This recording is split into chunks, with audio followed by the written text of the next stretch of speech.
इनके परिवार के कुछ अजीब नियम थे, जैसे कि माँ बाप अपने बच्चों को बाहर नहीं जाने देते और तो और ये लोग अपने बच्चों को घर पर ही पढ़ाते थे। साथ ही इन्होंने अपने बच्चों को ये भी बता रखा था कि दुनिया का सबसे खतरनाक जानवर बिल्ली है, इसलिए जब भी तुम बिल्ली को देखो तो तुम्हारी गल फटनी चाहिए। फिर हम देखते हैं कि तीनों बच्चे एक रिकॉर्डिंग सुन रहे होते हैं जो कि इनकी माँ ने इन्हें सिखाने के लिए रिकॉर्ड की थी। वहीं दूसरी तरफ हम इन सबके डैड को देखते हैं जो कि एक फैक्ट्री में काम करता है। फिर वो अपनी ही फैक्ट्री की सिक्योरिटी गार्ड को अपनी कार में बिठाकर घर लाते हैं। उन्होंने सिक्योरिटी गार्ड की आंखों पर पट्टी बांध रखी थी ताकि उसे ये पता न पड़े कि ये लोग रहते कहाँ पर हैं। अब डैड यहाँ पर सिक्योरिटी गार्ड को घर इसलिए लाए हैं ताकि ये उसके बेटे के साथ मजदूरी करके उसकी शारीरिक जरूरतों को पूरा कर सके। फिर पलंग तोड़ मजदूरी के बाद सिक्योरिटी गार्ड बड़ी बेटी के पास जाकर बैठ जाती है। तभी बड़ी बेटी सिक्योरिटी गार्ड का हेयर बैंड देखकर पूछती है कि इसमें क्या लगा है। वो कहती है चमकने वाले पत्थर। बड़ी बहन पूछती है कि ये क्या होता है। सिक्योरिटी गार्ड कहती है कि ये पत्थर अंधेरे में चमकते हैं। बड़ी बहन कहती है कि सच में, ये तो बड़ी अनोखी चीज है। फिर वो बताती है कि मेरे पास भी एक हेयर बैंड था, लेकिन मैंने उसे छोटी बहन को सॉक्स के बदले दे दिया। अभी देखकर हमें पता चलता है कि ये दिमाग से पैदल लोग अभी भी आदिवासी युग में ही जी रहे थे, जिसमें लोग सिर्फ अपने सामानों की अदला बदली करते थे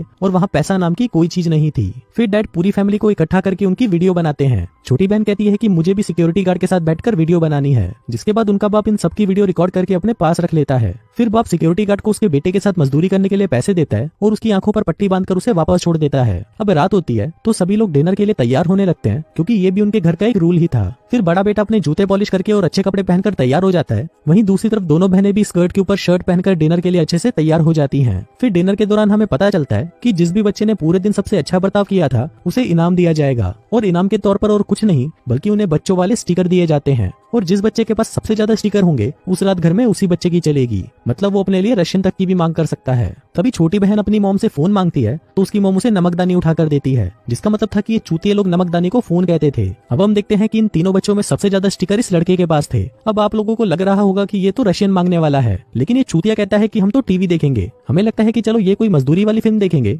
लेकिन ये भुखड़ी वाले अपने दिन में रिकॉर्ड की गई वीडियो को रात में देखते हैं, क्योंकि इनके बाप ने इन्हें कुछ बता ही नहीं रखा था कि मूवी जैसा कुछ होता भी है। फिर अगली सुबह हम देखते हैं कि लड़का अपनी डैड की कार को धो रहा होता है, जिसके बाद वो पेड़ों के पास जाकर उनसे बातें करने लगता है। लेकिन तभी अचानक उसके पिछवाड़े में चुलसी मचती है और वो पत्थर उठाकर उन दीवारों के बाहर फेंकने लगता है, और ये बकचोदी करते हुए उसे उसके पेरेंट्स देख लेते हैं। अब उसे इस गुनाह की सजा दी जाती है, जिसमें उसे लिसरीन का एक ढक्कन कुछ देर तक अपने मुंह में रखना था, और जब तक उसके पिछवाड़े में बुरी तरह से जलन ना हो वो इसे थूक नहीं सकता था। फिर अगले दिन इनके घर के ऊपर एक एरोप्लेन उड़कर जा रहा होता है। तभी उसे देखकर बड़ी बहन कहती है कि काश ये नीचे गिर जाए और मुझे मिल जाए, लेकिन तभी उसकी माँ उसके मुंह पर एक जोर का चमाट मारती है और कहती है कि जब तुम इसके लायक हो जाओगी तब ये तुम्हें मिल जाएगा। फिर हम देखते हैं कि ये लोग दिन भर टाइम पास करने के लिए उल्टे सीधे काम करते रहते थे, जिनमें से ये दोनों बहनें अपने रुमाल पर क्लोरोफॉर्म छिड़ककर उसे सूंघकर बेहोश हो जाती हैं, और जो भी इनमें से पहले होश में आएगा वो ये गेम जीत जाएगा। वहीं दूसरी तरफ हम देखते हैं कि मॉम ने अपने रूम में टेलीफोन छुपा रखा है, जिससे वो अपने पति परमेश्वर से बात करती है और अपने घर की करंट सिचुएशन को बताती रहती है। वहीं बड़ी बहन उसकी मॉम की बातें सुन लेती है और सोचती है कि उसकी मॉम बावली हो चुकी है और खुद से ही बातें कर रही है। फिर हम देखते हैं कि इसका डैड जब घर पर आता है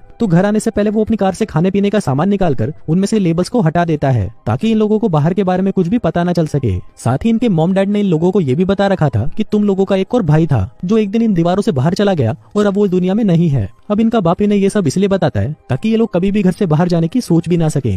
फिर अगले दिन रोज की तरह इनका बाप ऑफिस के लिए निकल जाता है और घर वापस आते वक्त वो अपने डॉग को लेने जाता है, जिसने उसे ट्रेनिंग के लिए दिया हुआ था। लेकिन डॉग का ट्रेनर डैड से कहता है कि तुम्हारे डॉग की अभी 2nd लेवल की ट्रेनिंग जारी है और अभी उसे इसी तरह 5 लेवल को और पूरा करना है। अब क्योंकि डैड को अपना डॉग नहीं मिला था तो वो घर जाकर अपनी पूरी फैमिली को कुत्ता बनाकर उनसे भुकवाने लगता है, और इससे हमें पता चलता है कि बाप ने अपने बच्चों की परवरिश कुत्ते की तरह की थी, ताकि ये अपने बच्चों को जो भी बोले उसके बच्चे वही करें।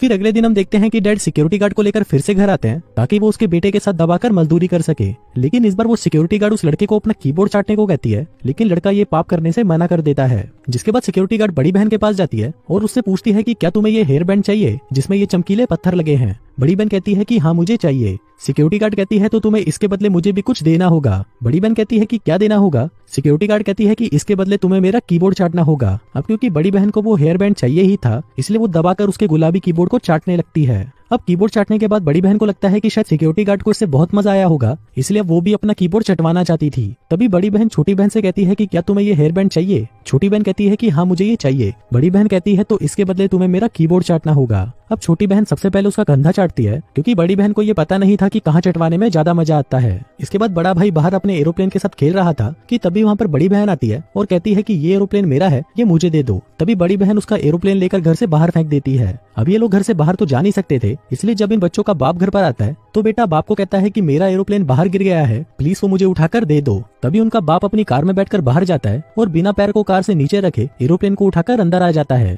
क्योंकि उसने अपने बच्चों को बता रखा था कि घर से बाहर पैर रखते ही बाहर जो शैतान लोग हैं वो तुम्हें नुकसान पहुंचा सकते हैं, इसलिए वो लोग भी घर के बाहर पैर नहीं रखते। फिर एक दिन हम देखते हैं कि इनके घर में एक बिल्ली आ जाती है और अब जैसा कि इनको पता है कि ये दुनिया का सबसे खतरनाक जानवर है, इसलिए इसे देखते ही सबकी फटने लगती है। तभी लड़का अपने हाथ में हथियार लेकर उस बिल्ली की तरफ आगे बढ़ता है और उसे उस हथियार से मारकर मार डालता है। फिर जब ये बात इनके बाप को पता चलती है तो वो अपने सारे कपड़े फाड़कर और अपने शरीर पर लाल रंग लगाकर घर पहुंचता है और सभी से कहता है कि बाहर रहने वाले शैतानों ने मेरी गर्दन फाड़ दी। फिर अगले सीन में हमें पता चलता है कि इन बच्चों की माँ फिर से प्रेग्नेंट है और फिर डैड अपने बच्चों को बताता है कि तुम्हारी माँ एक बच्चे और एक कुत्ते को जन्म देने वाली है, जिसको सुनकर सारे बच्चे तालियां बजाने लगते हैं। अब कुछ दिन बाद सिक्योरिटी गार्ड फिर से इनके घर आती है और फिर से बड़े बेटे को अपना कीबोर्ड चाटने को कहती है, लेकिन वो फिर से मना कर देता है। फिर मजदूरी करने के बाद वो बड़ी बेटी के पास जाती है और उससे अपना कीबोर्ड चाटने को कहती है, लेकिन अब बड़ी बेटी भी उसे मना कर देती है और उसे पूछती है कि मुझे इसके बदले में क्या मिलेगा। वो कहती है कि मैं तुम्हारे लिए हेयर जेल लाई हूँ, इससे तुम अपने बालों को कैसे भी सेट कर सकती हो। बड़ी बहन कहती है कि मुझे ये नहीं चाहिए, जिसके बाद वो बताती है कि अगर तुम मुझे तुम्हारे बैग में रखी वीसीआर टेप दे दोगी तब जाकर ही मैं तुम्हारा कीबोर्ड चाटूंगी।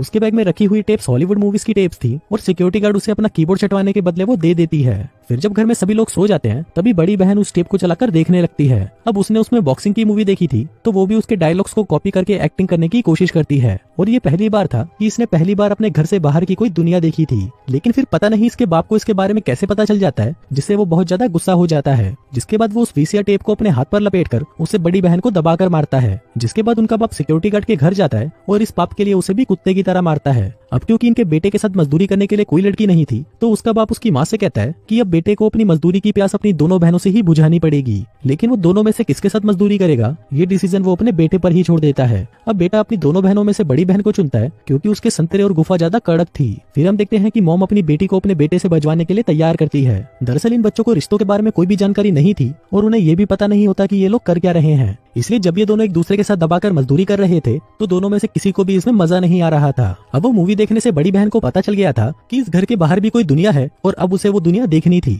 फिर रात को वो एक पत्थर का डंबल लेकर बाथरूम में जाती है, जिसके बाद वो उसे उठाकर सीधा अपने दांतों पर मारती है और उससे अपने आगे के दांतों को तोड़ देती है, जिन्हें डॉग टूथ भी कहा जाता है। अब बड़ी बहन ने ऐसा इसलिए किया क्योंकि उनके पेरेंट्स ने उन्हें बता रखा था कि जब तक तुम्हारे डॉग टूथ ना टूट जाए तब तक तुम इस घर के बाहर नहीं जा सकते, और डॉग टूथ इतने मजबूत होते हैं कि वो सिर्फ बुढ़ापे में ही टूटते हैं। इसलिए बड़ी बेटी अपने डॉग टूथ को खुद ही तोड़ देती है, जिसके बाद वो अपने डैड की कार की डिक्की में जाकर छुप जाती है, क्योंकि उसे पता था कि बाहर की जमीन पर वो कदम नहीं रख सकती, इसलिए वो कार की डिक्की में जाकर छुप गई। इसके बाद जब उसके बाप को पता चलता है कि उसकी जवान बेटी घर से भाग गई है तो वो सभी लोग उसे घर के बाहर ढूंढने लगते हैं, लेकिन अब कोई भी उसका नाम नहीं जानता था क्योंकि इन भूत वालों ने उसका कोई नाम ही नहीं रखा था, इसलिए वो सभी उसे भौंक कर बुलाने लगते हैं, लेकिन उन्हें उसके बारे में कुछ पता नहीं चलता। जिसके बाद कई घंटों तक ऐसे ही भौंकने के बाद वो सभी वापस घर के अंदर आ जाते हैं। अगले दिन डैड अपनी कार को लेकर अपने ऑफिस की तरफ निकल जाता है, जिसकी डिक्की में अभी भी उसकी बड़ी बेटी छुपी हुई थी। और इसी के साथ ही ये कहानी यहीं